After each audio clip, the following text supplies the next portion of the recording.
गुरुदेव को साहेब बंदगी।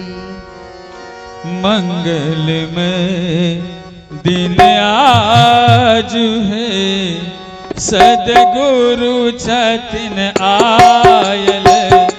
मंगल में दिन आज है, सदगुरु छतिन आयल। मंगल में दिन आज है, सदगुरु छतिन आयल। मंगल में दिन आज है, सतगुरु छतिन आयल। मंगल में दिन आज है, सतगुरु छतिन आयल। मंगल में दिन आज है, सतगुरु छतिन आयल। मंगल में दिन आज है, सतगुरु छतिन आयल। मंगल में दिन आज है, सतगुरु छतिन आयल। चानन चुकिया गुरु के आसन देवन। चानन चुकिया गुरु के आसन देवन।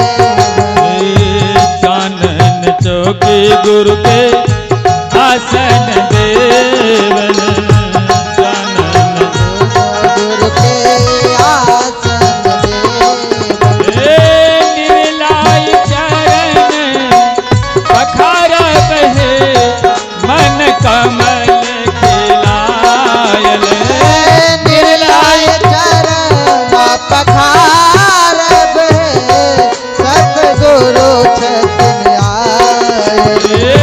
निर्लाई चरण पखारा बहे, मन कमल खिलायल।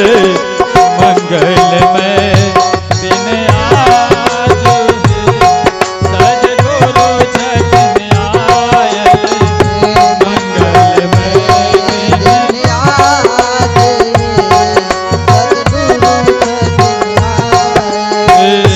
मंगल में दिन आज है, सतगुरु छतिन आयल। मंगल में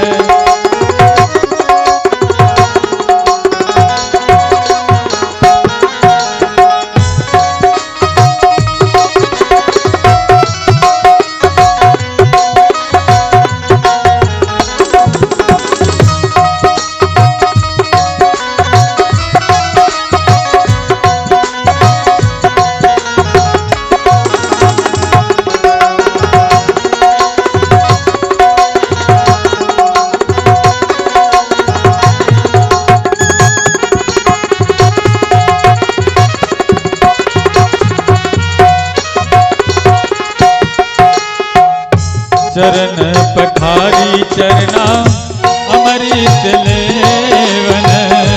चरण पखारी चरना अमृत लेवन। चरण पखारी चरना अमृत लेवन। चरण पखारी चरना अमृत लेवन। लाई लाई भवन सिंचाया बहे, मन कमल खिलायल। लाई लाई भवन सिंचाया बहे, मन कमल खिलायल। लाई लाई भवन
सतगुरु से अर्ज करत